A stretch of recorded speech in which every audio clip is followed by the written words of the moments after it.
previous lecture we have discussed about the seepage theory, and we have done a lot of derivations to depict the seepage which is taking place through the porous media.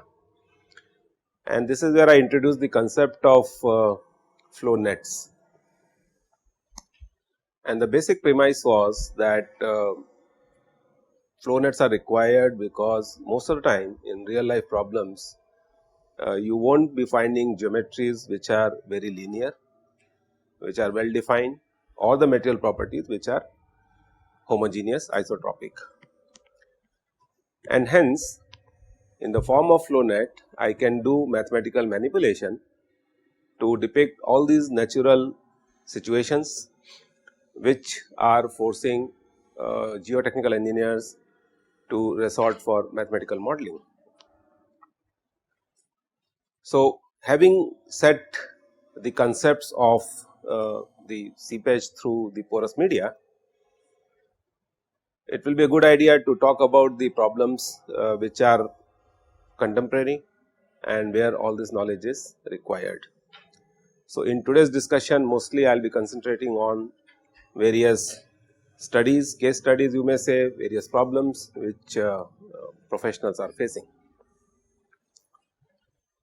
And this is what I term as the applications of seepage theory.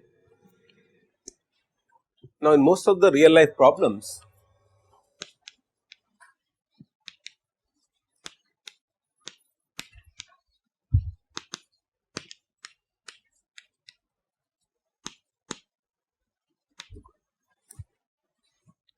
where the seepage is taking place,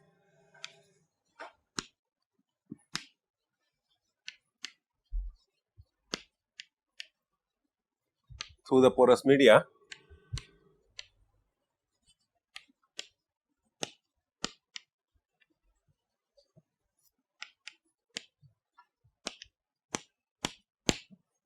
we use the concept of the flow nets.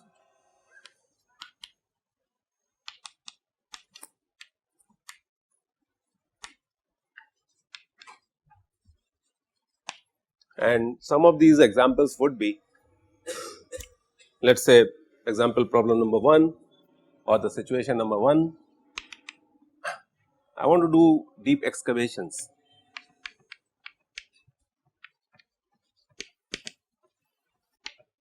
particularly excavations in soils. Most of the metro work which is going on in the country or wherever, most of the underground structures which are being placed, different type of caverns where you are storing hydrocarbons, nuclear waste for that matter, oil, gas, even the potable water, utilities it could be. We go for excavation in the soils.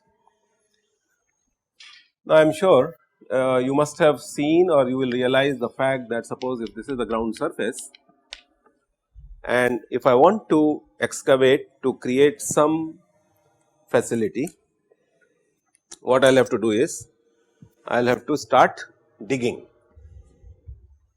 alright, depends upon what is the corridor.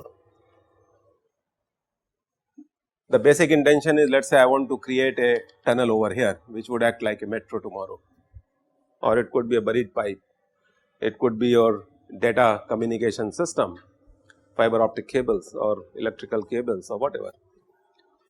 So, if this is the intention, what I have to do is I have to remove this much soil mass and then lay the utility over here or create the space for the utility over here. Depending upon the soil type,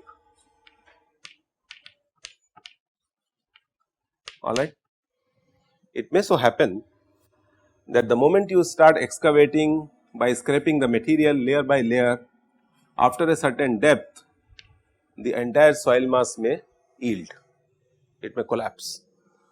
Now, this part we are going to study in the second course, because that has something to do with the strength of the material. So, I will be restricting my discussion not related to the collapse due to the strength loss. Now, because we are discussing the seepage, what I will do is, suppose if I say the water table is somewhere here, you are doing a project in an area which is water deficit, alright, no issues, seepage is not going to create any problem. But imagine a situation where the water table is somewhere here. So, most of the basements in city like Bombay, you go to different shopping malls, you go to the airports where most of the particularly modern day medical institutions like hospitals, where most of the therapy is being done underground, alright. The beautiful example is Asian Heart, where the 3-4 stories are going to be underground and it is very close to the beaches, Juhu beach particularly. So, the water tables are going to be very high, alright. Now, the question is how I am going to solve this problem by using the concept of seepage theory. So, what I will have to do is I will have to, this excavation can be done without any support, but it is a good idea when you are going very deep and when you are encountering water table to insert a sheet pile into this. So, suppose this is the situation A, how this will be achieved?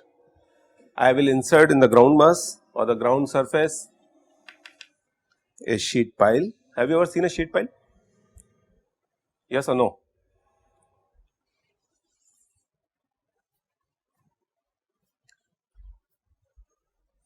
So, these are made up of steel, very stiff steel.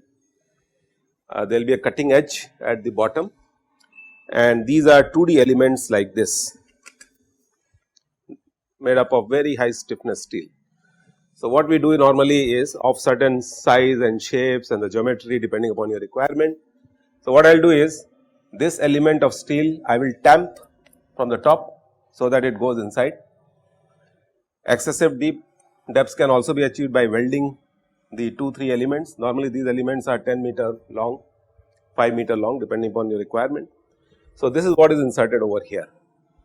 This could be made up of steel, this could be made up of any composite, this could be made up of even concrete also depending upon your requirements, fine. So, another couple of this wood I will be inserting over here. So, this is a sheet pile system. Now, I hope you can understand, once I have retained the soil mass, I can start excavating this layer by layer and I can achieve a certain required depth. Is this part clear? So, this is the excavation by employing sheet piles. If you are interested much in knowing the how the insertion is done, you are free to watch videos. There are many countries including India who have become pioneer in inserting the sheet piles and utilizing them. So, ultimately I have created the space. I hope you can realize this, alright, and I can do whatever I want to do. Now, this type of situation we will solve today under seepage only. We will try to see how the seepage is going to get affected here. So, this is the first situation which I will be dealing with. The second situation could be when we talk about earthen dams.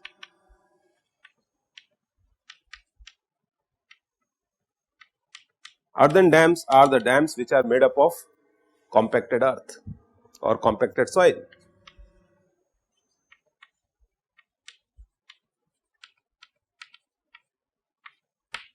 So, you know how to compact the soil at a given gamma D and W and saturation and so on, that knowledge is used. We have already studied the concept of hydraulic conductivity K, that means the material properties are well defined. Now, if you see a typical cross section of an earthen dam, next time when you go to a dam for picnic, you should realize how the embankment of the dams are constructed. And this is somewhere I have the foundation system. So, these dams have typically two domains. The first domain is the body of the dam and the second is the foundation of the dam, alright. So, this is the body of the dam and this is the foundation system.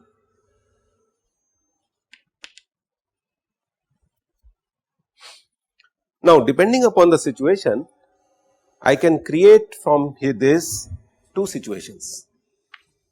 One is the confined flow and the another one is unconfined flow.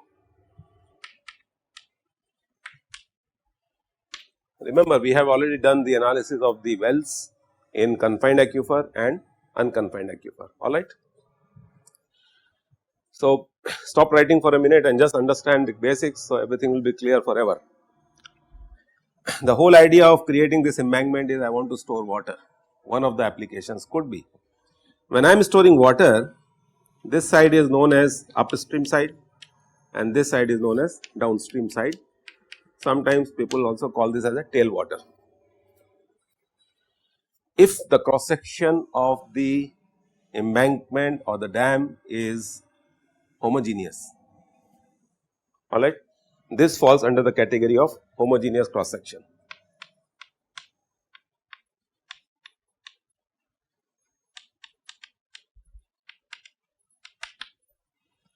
But this type of situation is going to be very detrimental, because in the due course of time what is going to happen is, any guess? If you leave it like this is a porous media, very soon the seepage pattern will set in. So, the seepage is going to take place like this. I am sure you will realize the moment the seepage line comes and hits at the downstream slope, this slope is known as downstream slope.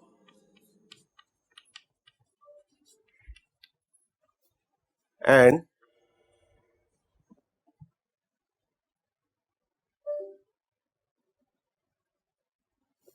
this is known as the downstream slope and this one is known as upstream slope. In the second course, Geotechnical Engineering 2, we will discuss about how to design this embankment by using the shear strength theory. Clear? So, for the time being, let us not bother about the stability of the system. Let us assume that the system is stable and the only destabilizing force could be the seepage. So, as you see, the moment this top line, phreatic line, comes and hits over here, there could be some erosion which might start from this point. Clear?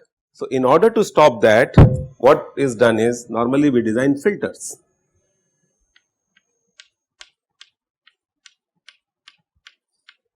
I do not know whether you have seen this or not. Next time whenever you get a chance to visit to a dam, please go and check this out. The moment you have inserted filters, this becomes inhomogeneous section.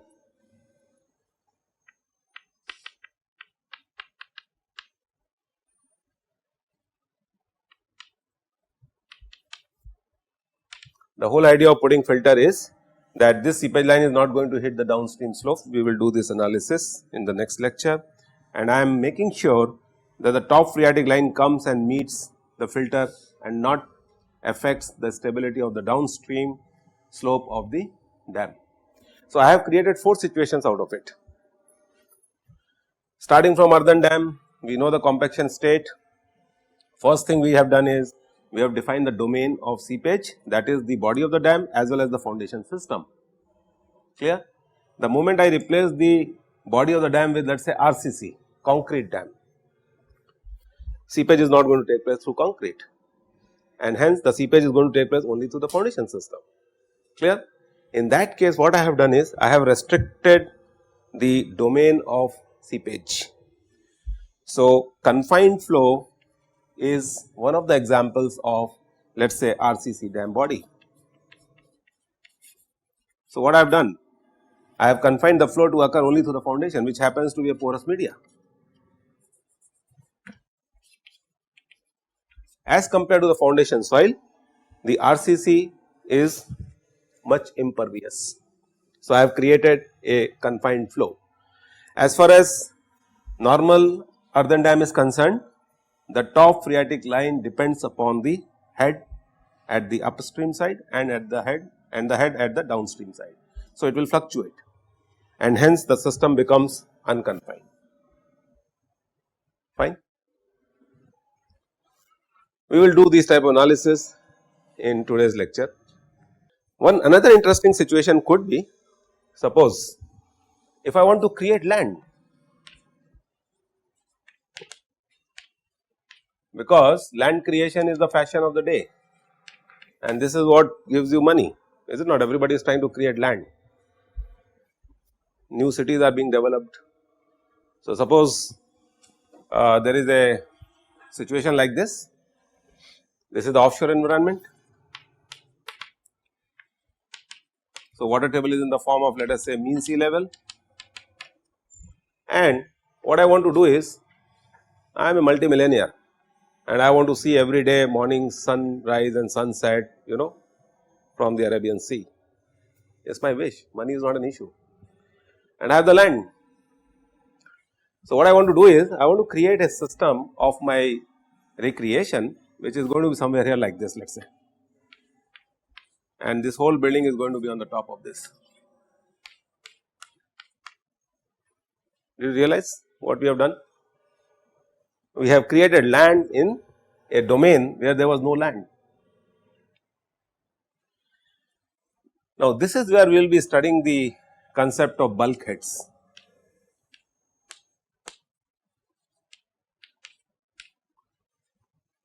Again in the next course. Just to quickly answer your hunch of what bulkhead would be. Suppose this is a ground surface, alright, and I want to create a system like this. So, what I have to do is I have to create a retention system over here. Again I will use sheet piles and I will fill up on this side. So, this becomes my backfill.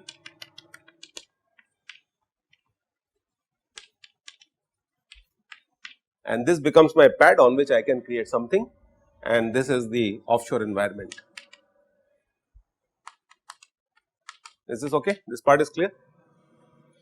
Now, this is a man-made system where you have to compact the soil at a given density, moisture content and other stability issues you have to take into account. This problem can be converted into another interesting problem which will be solved mathematically again in the next course. So, say this is the situation number A, situation number B. What comes to your mind? Opposite of this situation, whether rather than piling up something on the ground surface, I will like to excavate, alright. So, of course, this type of situation I have discussed, but another way could be I would like to create a space rather than filling, because this is going to be a complicated process, alright. It is not going to be so easy, particularly when you analyze the situation for earthquake and other things. What I will do is I will like to excavate this whole system in such a manner that I might create a facility like this. So, this becomes man-made ground surface after excavation, and this is your natural ground surface.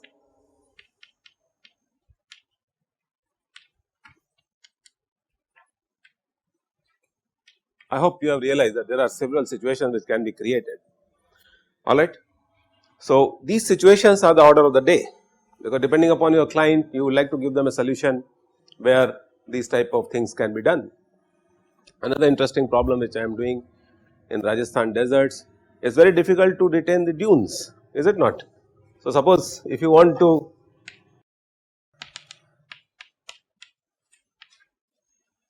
stabilization of formations. Now, these formations are natural formations. So, suppose if I give you a situation like this, this is a series of hillocks, and when you want to do expansion, either roads have to be done there, or railway lines have to be done there, or pipelines have to be done there, or tankers have to be done there, or storage tanks have to be done there. So, suppose if I want to create a right of way, you understood this statement? Why in your transportation engineering you must have done creation of right of way. So, right of way is something, if I would like to, let us say, chop off from here and chop off from here, this becomes cutting, and this soil I would like to fill it up in this valley to create a platform like this. You understood what I have done?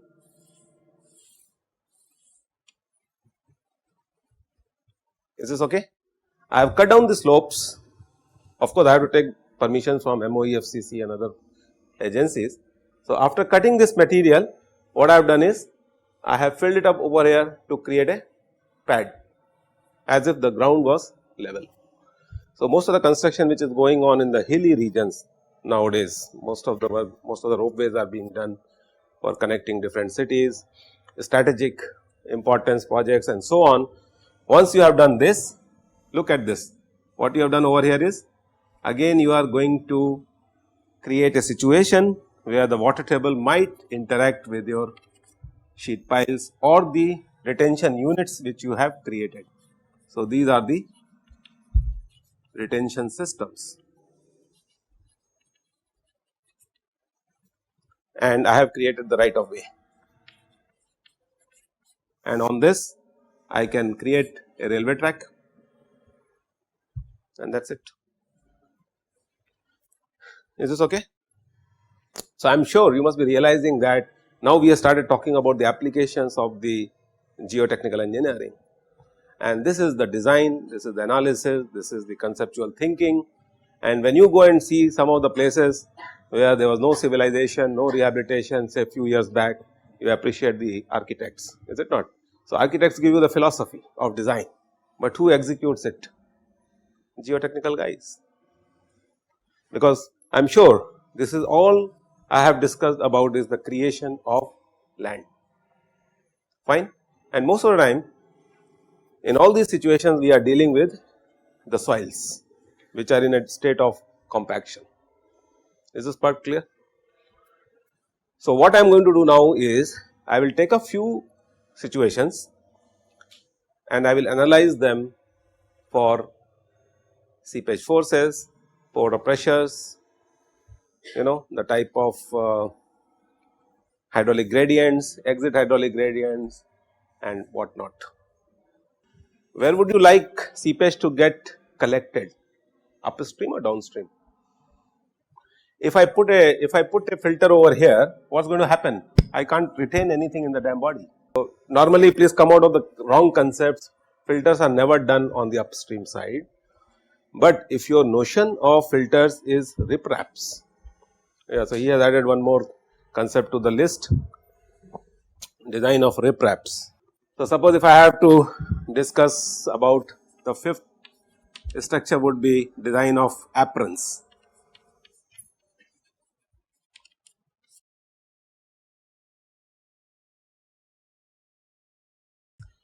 See, the right place to put a apron would be upstream or downstream.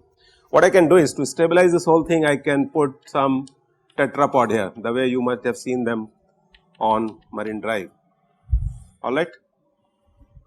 But it is very difficult to do this because this has to be done before the dam was constructed first of all. Second thing is going to be expensive.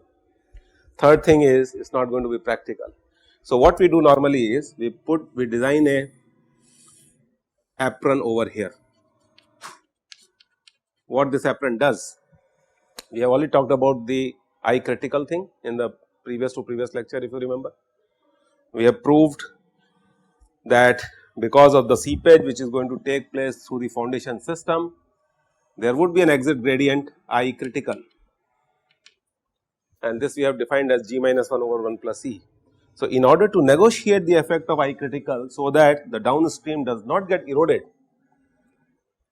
why this Metha Patkar and other people they are protesting for creation of the dam? Did you ever question this technically? This is the answer. So, the entire dam, once you create the dam and once you charge it with water, what is going to happen? The downstream side of the land is going to get eroded in the due course of time. That is the main issue, clear. So, if I create an apron over here, very soon you will learn what I have done is I have elongated the seepage length and hence the hydraulic gradients are going to be less, fine. So, this is also you can study under the same head, good. What is apron exactly? Good. So, see the normal practice is suppose if I want to suppress something, Clear? What I should be doing? I will create a thick pad of concrete so that this mass gets added up to the soil mass. So, apron by definition is a thick mass of concrete which is going to negotiate with the F force. F, you remember? The seepage force. We have analyzed that. So, F is acting in this direction, seepage force. So, by creating this apron, what I am doing? I am putting WA apron, which is going to be greater than F. The moment I have done this, I am safe. Is this part clear mathematically? Now, you design the system. It is not very difficult. So, I know the density of the concrete, unit weight. I know how much depth I have to design this, clear, and I can negotiate this. So, what you have asked is a very interesting question in terms of when you design most of the rafts. So, the sixth example would be design of rafts. You know, at most of the industrial premises, because of the high water pressure, the rafts have cracked, and what a loss to the property. You created a basement, clear, and what happened? Suppose if I create a basement for a building, okay. So, this is the ground surface and this much space I created for car parking. Now, what I have done is, if I leave this raft unattended or if I do not do the raft properly, what is going to happen? The same situation will get developed over here. This is somewhere you have impervious boundary, somewhere here you have water table, and the seepage sets in. We are going to solve this case today, and if this system is not strong enough to resist the seepage force, what is going to happen? This whole thing will crack, and the moment it cracks, the underground storage which you created is of no use. Got it? This is happening in most of the projects in the country right now. Crores of rupees are lost because of defunct properties. 3-4 cases I am doing right now where this is the main problem. Now, how to design this system and all is a different course. If you ask me in the second course, we will discuss in details, alright. But a good answer would be anchor them, staple them, you know, you can staple them. So, derive anchors and grout them. Now, let us start with the basic models, simple models, so that you can understand the concepts and how to use them. Go to the islands, Singapore, and these are islands which are floating in the sea. Now, suppose if I want to do excessive excavation, I hope you understand why excavation should be done, because the entire parking system is underground, tunnels are underground, sewage disposal is underground, clear. How to create the space? So, all these things are being discussed in the contemporary subject which is known as underground space creation. Check it on net and you will find several examples of how to create underground space, or they call it as underground space utilization technology. The cities are going to be buried, that is the future of the cities. The entire cities will be done beneath the ground. The cost of air conditioning, where is the electricity? So, go to Japan, Korea, Singapore, most of the part, Italy, beautiful example, France, Germany. Rather than negotiating -40° and centrally air conditioning the rooms or houses and the facilities, what I should be doing? Do everything underground. I can save energy. Only thing is you have to master the concepts of materials, rocks, soils, groundwater, that is it, that is easy, that is a subject. Environment is heuristic. So, this is the simplest possible example of what we have been discussing. There is a sheet pile. I think you understand what sheet piles are. I have discussed in the lecture just now. This sheet pile is serving two purposes. Can you tell me what? Have a close look at this. Now, from this point onwards, as a consultant, you have a tendency to change the whole scope of the project and save the cost and negotiate the cost. Look at something specific is being done. What is your observation? Look at the sheet pile only right now. So, I am utilizing sheet piles in two ways. First of all, I am utilizing sheet pile to store water or fluids or hydrocarbons or some chemicals. You got this point? Rather than creating a tank, I will simply insert a sheet pile and I can store things. Rather than creating a dam here, you must have seen 100-meter base, 50-meter high, from where you will bring soil nowadays to create an embankment.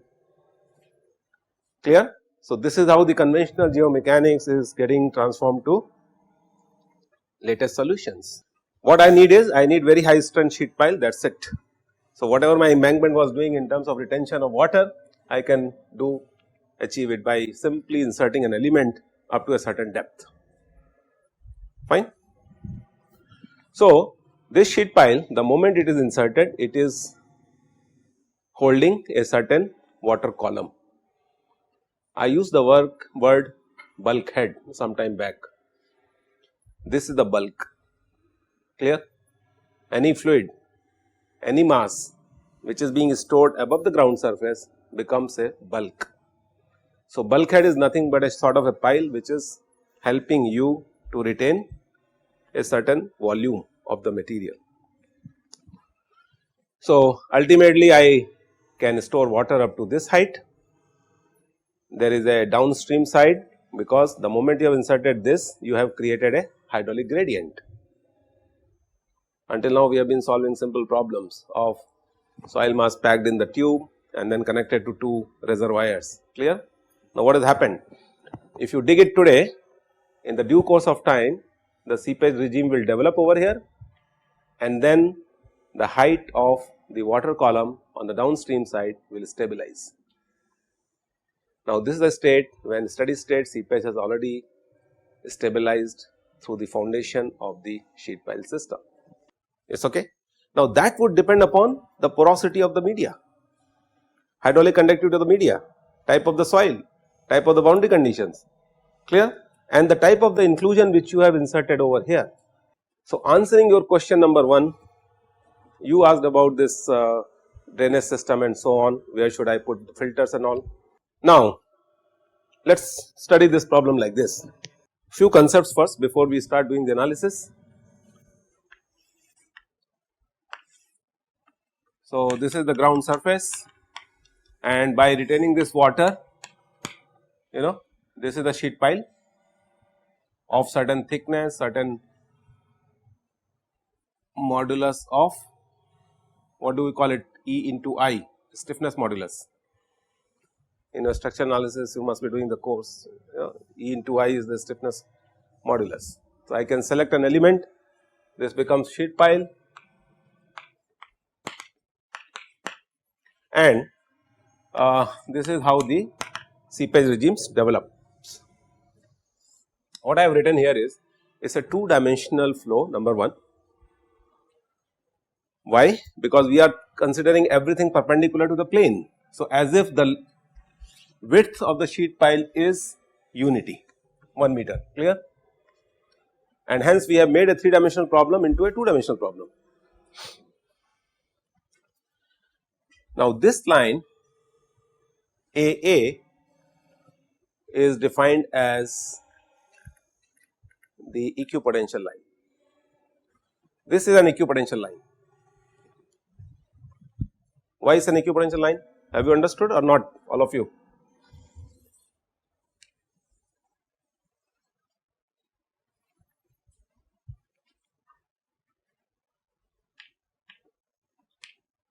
So, AB happens to be equipotential line. Is this part clear? Any doubts about it? There is no harm in clearing the doubts right now rather than getting trapped later on. Why? At each of these points, what is the total head? No, height of the water column, clear? Yes. So, put simple concepts, your datum could be somewhere. Normally what we do is we fix datum over here, alright, at the bottommost part of the seepage system. Is nothing but similar to this system. You remember we have solved these problems where this is connected to the upstream and this whole thing is connected to a reservoir. Is something of this sort. This porous media is nothing but this porous media. On one side it is connected to this head, another side is connected to this head, that is it, as simple as that. So, at each and every point here the total head is H. I will define this as H1, height of water column. At the downstream side this is H2.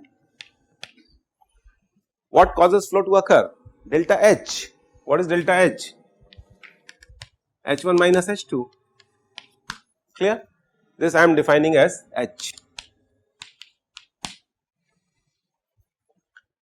Is this point clear? Put piezometer at any of these points, the height of the water column is this. Clear? Piezometric head. So, this becomes one equipotential. Where is the another equipotential in this figure? Sorry? You are right, CD. So, this is D and this is C. So, CD also happens to be an equipotential line. Have you understood this? So, this is also an equipotential line. What abnormality you are seeing?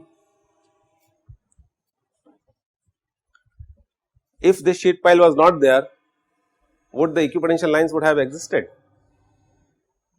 No. Why? If I remove the sheet pile, this head is going to be same as this head. So, that whole thing is going to be a equipotential line. But why inserting a sheet pile, what I have achieved? If you can answer this question, you are a genius. Good. In what way? So, this becomes a point of singularity, correct? Because just on the left hand side and right hand side, and I have been repeatedly saying the thickness of the sheet pile is extremely small, 1 inch, 2 inch maximum, alright. So, you are correct. So, what I have done, I have created a head. So, you have created a head is good thing for you, or is something which you have to be careful about? Both, yes, you are right, very good. So, one thing is you have created a facility, you have created a reservoir, clear. Second thing is you are inviting problems for yourself. Why? Excellent, good. So, as far as your foundation system is concerned, you have created a problem. In earthen dam, this thing would not have occurred. So, because you create a big cross section over here and things will be taken care of. So, what is happening is, now suppose if I ask you a question, can you draw the flow lines for this situation? So, first thing we have fixed is equipotential lines, clear. Now, the flow lines are going to be perpendicular to the equipotential lines in the porous media. Where is the first flow line? Identify the first flow line.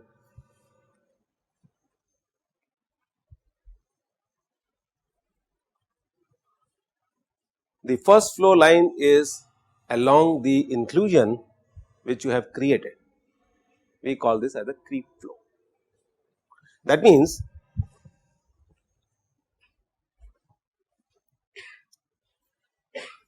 if this is equipotential, the two heads difference is delta H is going to cause seepage to set in, clear. This is how the seepage will set in and it will come out. Is this correct? Have you understood this? At this point seepage is 100%, at this point is 0%. So, that means all the water will have a tendency to seep through, gaze through all along the sheet pile and come out at this point. This becomes the flow line. What conditions you have to maintain? The flow line is perpendicular to the equipotential line. So, this is 90 degree, this is 90 degree. Suppose if I play with the length of the sheet pile, what I am going to achieve? One of you, yes. Suppose if I increase the length, what is going to happen of the sheet pile? You are elongating the path. Elongation of the path means gradient, very good. Why? What is I? H by L. So, what you have done is, for the same H or delta H which was earlier acting at, let us say, length of LP by length 2 times LP, is this okay? Now, by increasing it, what I have done? I am reducing the I value. So, I1 becomes delta H upon 2 times LP plus delta LP. What I have achieved out of this situation? More than that, what is more critical? Seepage is not critical. Sorry, seepage force you have reduced. Excellent. So, that means all the I criticals are going to be now less, and hence what you are talking about, the erosion and everything will be taken care of. Clear? Very nice. This concept is clear. So, this answers one of the questions that somebody was asking, and where I said length of the seepage path. I do not remember who was discussing this issue. Is this part clear? So, basically length of the sheet piles are going to determine the exit gradients, and based on that I can design the whole system so that it becomes erosion proof. Can I complete the flow net now? So, conceptually what you have to do, you keep on drawing the flow lines. This is the shape of the flow line. Now, what you are seeing is this portion is going to be very tricky, but the flow is going to take place, alright. And this is the impervious boundary. What is the characteristic of the sheet pile? Is this pervious or impervious? Sheet pile itself impervious, correct. So, one more condition which we are going to put over here is, by virtue of being impervious element, is steel, concrete, composites, no flow is going to take place across this line, clear. So, is this part clear? So, what we have done, we have fixed the boundary conditions, equipotential line, flow line, across this no discharge is going to take place, this is the porous media. Similarly, across this there is no discharge, because it is an impervious surface.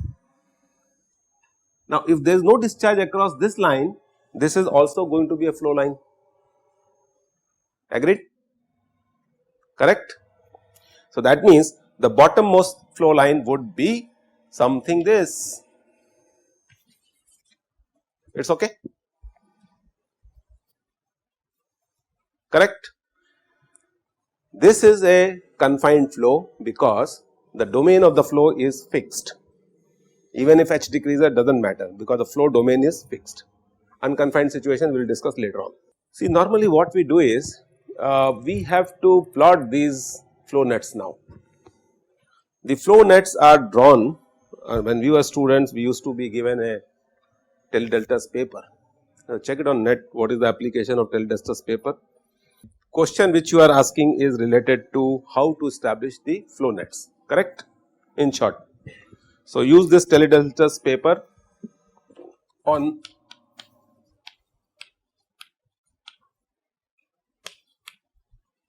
this is a conducting paper.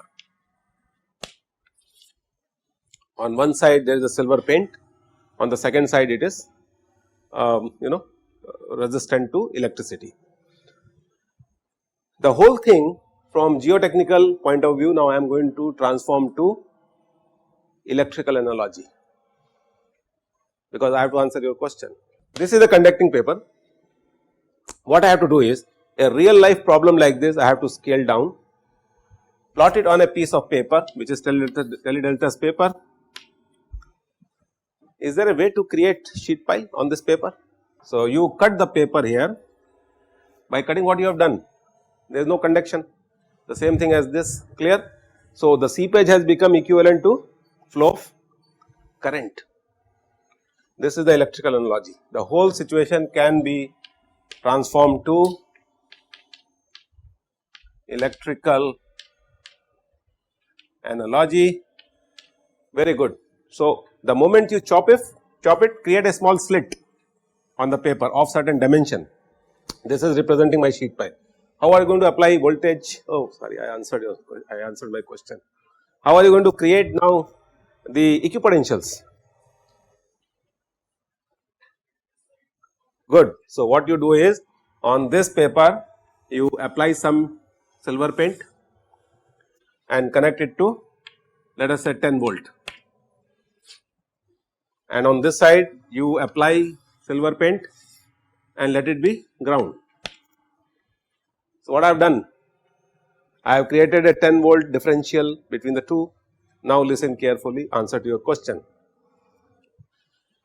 Either I should be doing solution of del square phi equal to 0 and del square psi equal to 0, which we did yesterday in the classroom, and mathematically I can develop a flow net.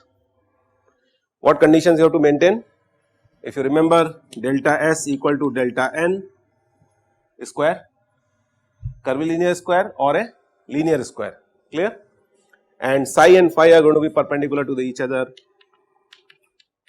Got it? So, either you do mathematically, you can solve these differential equations, is this okay? And you can plot the phi and psi domain, you get the flow net, clear? Easy way would be what engineers will be doing, this is what mathematicians will do. Engineers will use this paper, scale down the whole project, apply certain voltage here, 0 voltage here, and then take a probe. You know these conducting probes are there, what do you call them? In multimeters you have probes. Is this okay? Wheatstone bridge can also be used.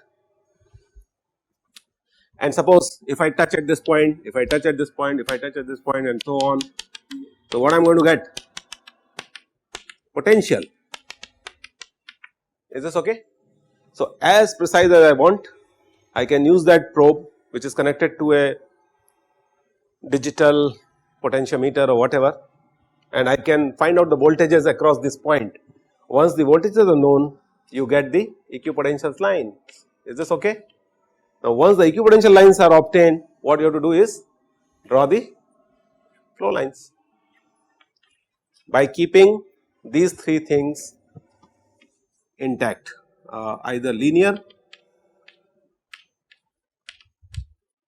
or curvilinear. Fine.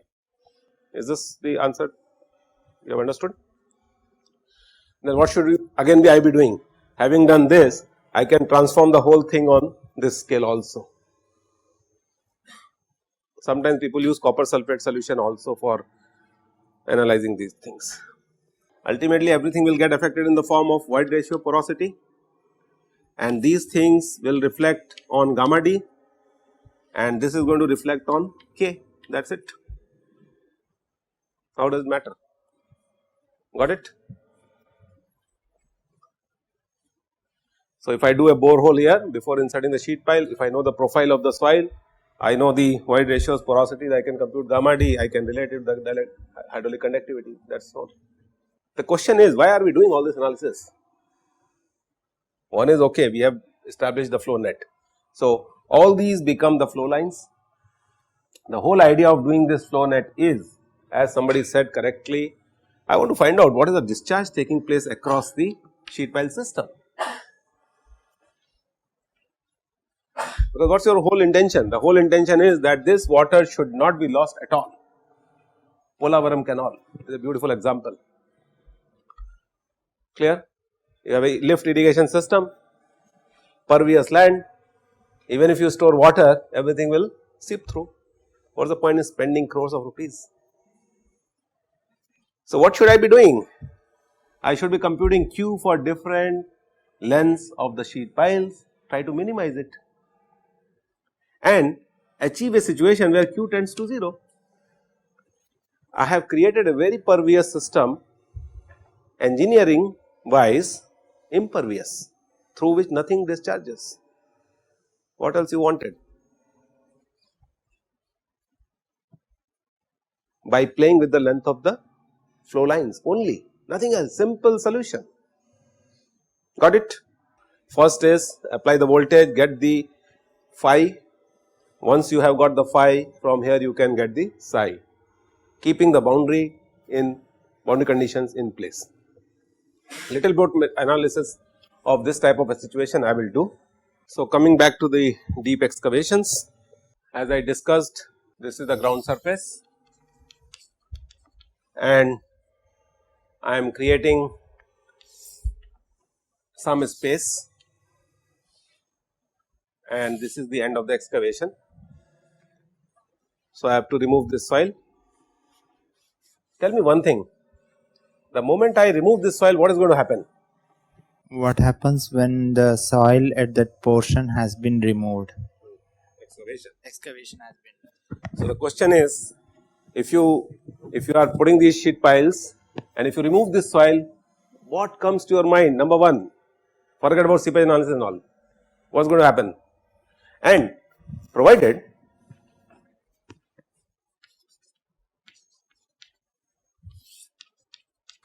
yes, now this is an interesting case. So, listen, the first flow line, it comes and this situation, I can convert it to this equation also. Which one is more critical? Suppose if I say that the water is getting accumulated in the pit. So, I have removed the cover overburden. How much I have removed? Gamma of the soil multiplied by excavation x. This much stress has, this much has been distressed. You understand the word distressed? By excavation, this much block has been removed. So, at this point, gamma into x is the distress which has been applied. I have been telling you repeatedly, if I do not put a raft over here, what is going to happen? The raft will get uplifted. That means, the moment this line comes and hits over here, what is going to happen? You are doing excavation, but the whole water starts coming in from the pit. Are you getting this point? This is what is going to be determined. How to stop this? Design a raft, overload the system, create the space. I am getting the advantage of 25 kilonewton per meter cube of concrete, RCC, clear? And this was how much? 15-16 kilonewton per meter cube. So, that 9 kilonewton per meter cube multiplied by the thickness of this is going to be the added stress on the exit gradients, mechanics done. I have twisted the problem a bit just to give them more idea about what is going on in the consulting field, clear? Is this okay? Now, if you are not satisfied still, suppose the water table is very close and dynamic situation and what not, do proper anchoring.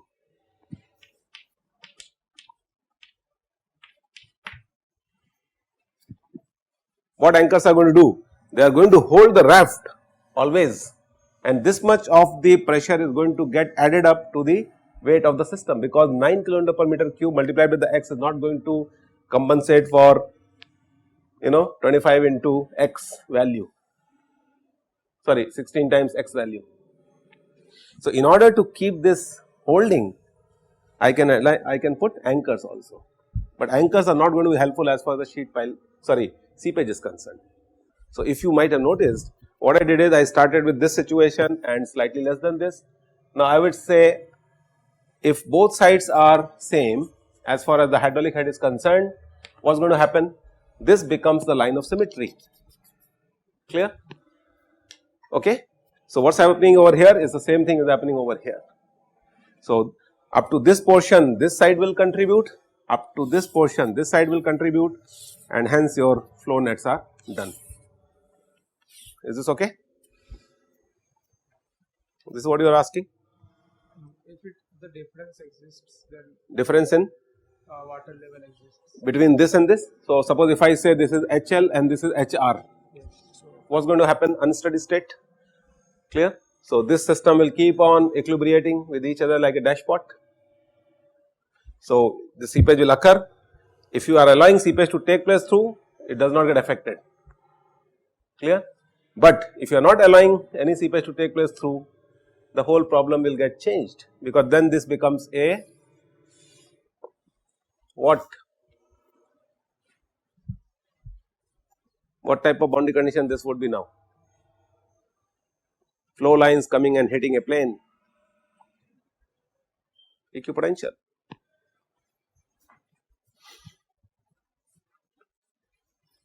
Is this part clear? Just go by the simple geometry of the thing. The flow lines comes and cuts a certain plane, is going to be an equipotential. You have an equipotential here, you have an equipotential here. This equipotential is connected to the atmosphere. What he was talking about, suppose if I put a filter layer over here and I objected, why? I said whatever you are holding over here, it will keep on seeping out, I do not get any advantage out of it, fine. So, I am sure you are getting different dimensions of the situations. Is this part clear? Yeah, so just go by this fact. This is equipotential number 1, this is equipotential number 2, this will be equipotential number 3. I do not know what are the equipotentials over there. So, what you have done is you have created a situation which is case specific. So, maybe to answer your question, I think suppose if I give you a situation like this. There is a sloping ground and there is a sheet piling done over here like this. Now solve this problem.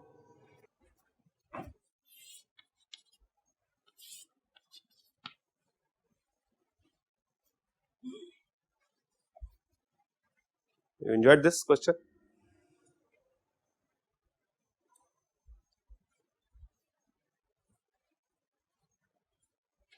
What about this line? This remains equipotential still or not? Each and every point at this place, the location is changing, so total head is going to be constant. That is it, nothing else.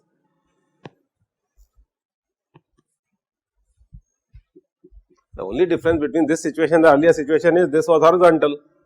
So, your elevation heads were nullified.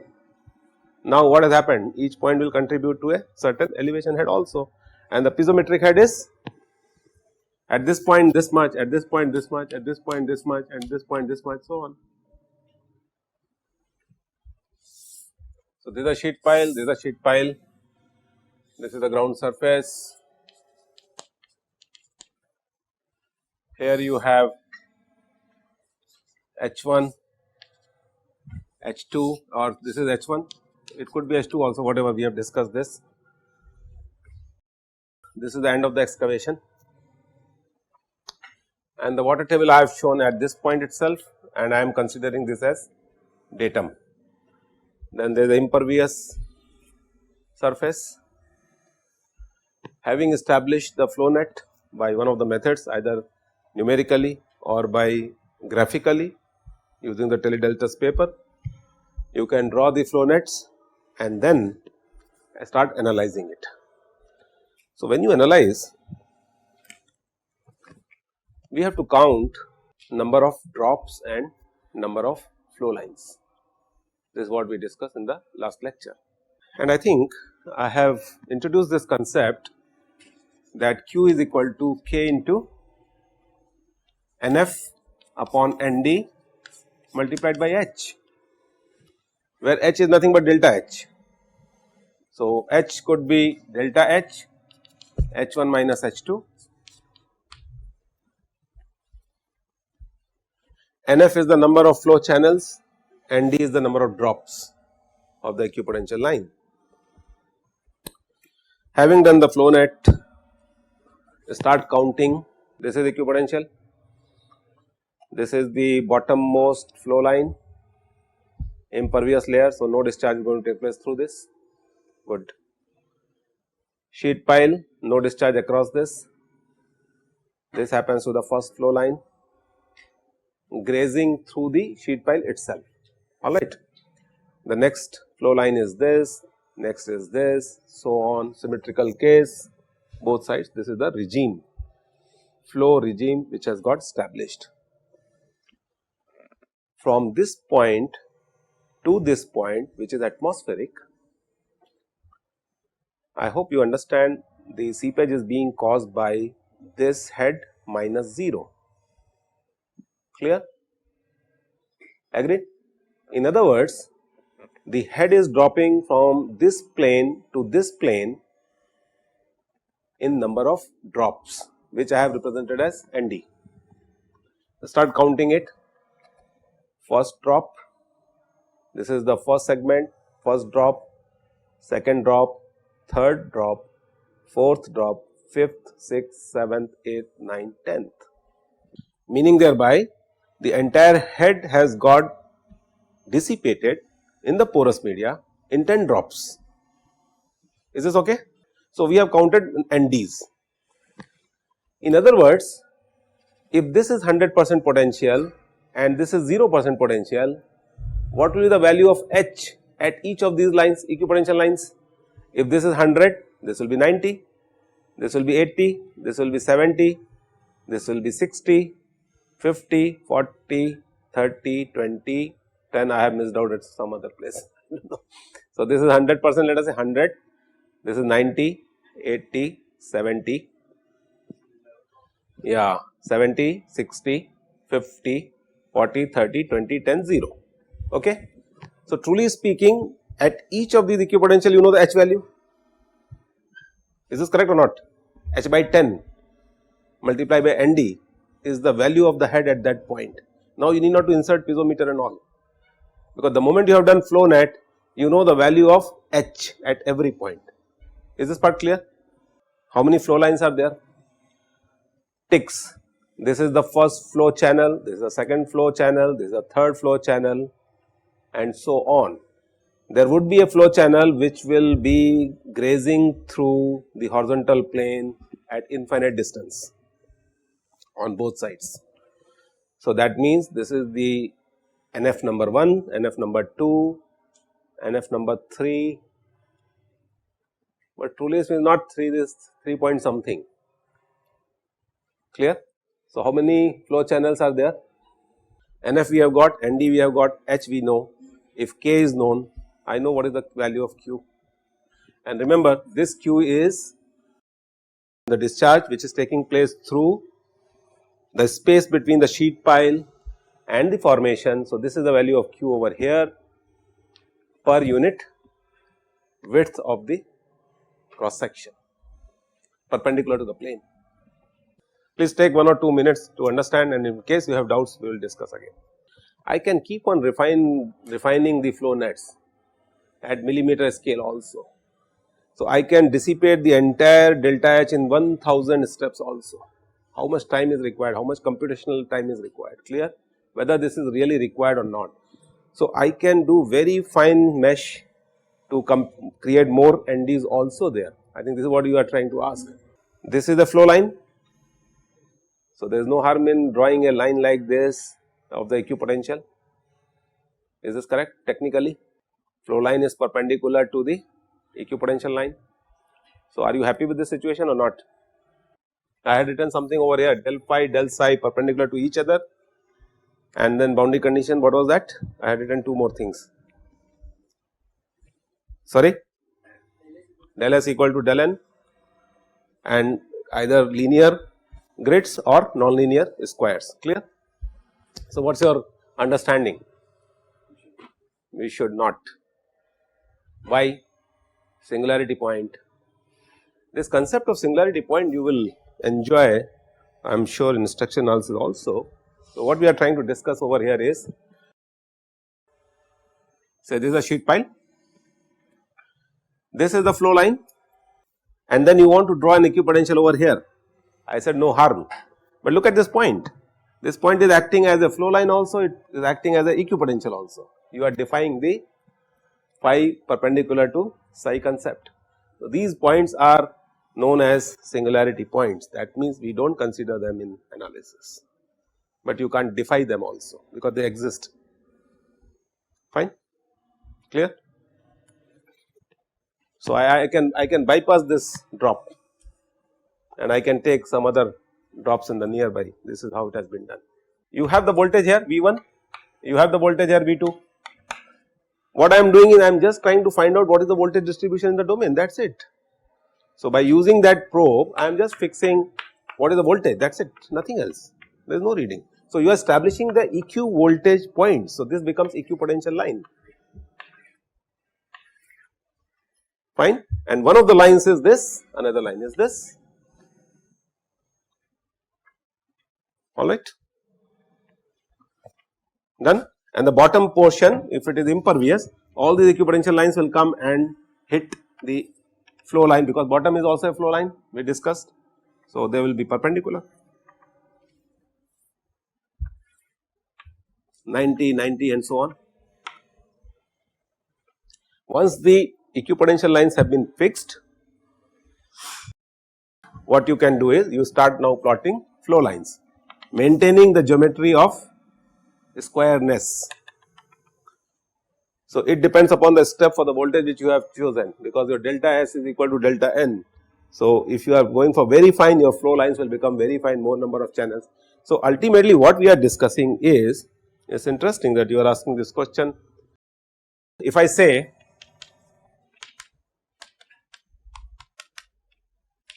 fine, I will say that Q is equal to K into H into some coefficient alpha,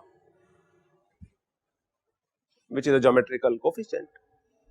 It depends upon your precision of drawing the flow net, because I am sure if you plot a very fine flow net, number of F increases, NF increases and D also increases. So, that gets nullified, clear, that is it. So, I hope now this is clear to you. So, if it is 5, say it is 10, the more precision I go for, this becomes 10, this becomes 20. Now, suppose if I give you an element over here, alright, this is the element which is very close to the exit, and we want to design all those protection systems. So, you know what is the value of delta H across this element? This is 0 and this would be total delta H upon 10, because this is a 10th drop, agreed. So, this is 4.5, if the 4.5 is your 2 plus 2.5 is 4.5. So, starting from the datum, the total head is going to be 4.5 upon 10, and what is the length of the element? 0.9 meter. So, exit gradient is 0.5. How do you check the suitability of the exit gradient? Suppose if I compute exit gradient as I critical, this will be equal to 0.5. What I should be doing with this?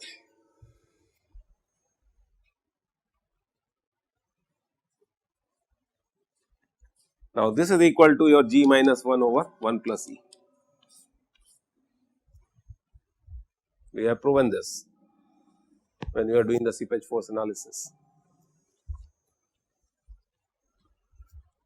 Now, the material properties are coming in application in two ways: specific gravity of the soil and the void ratios. So, suppose if I say this is inequality, and if I say the theoretical I critical is coming out to be more than I critical which you are getting from the flow net, what is the implication?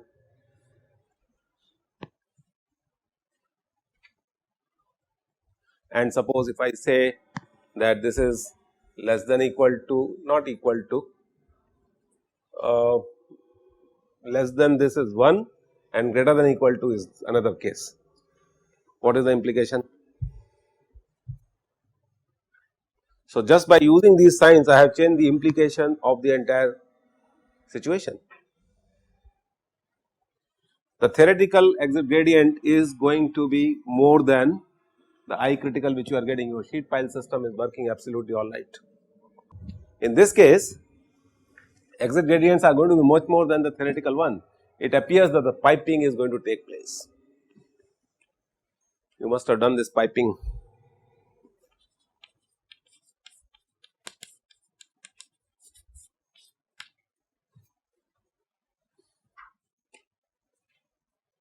The question which you are asking about the symmetry, I hope you can realize here what is contributing to the total discharge.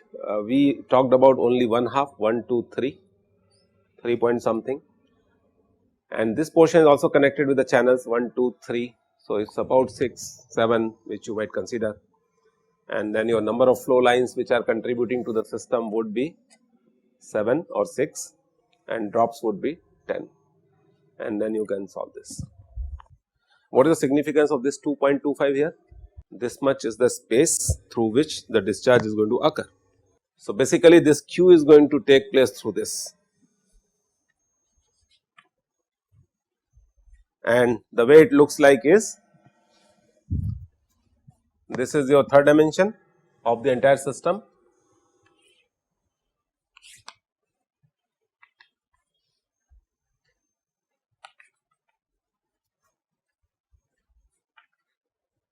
So, this is how the third dimension looks like.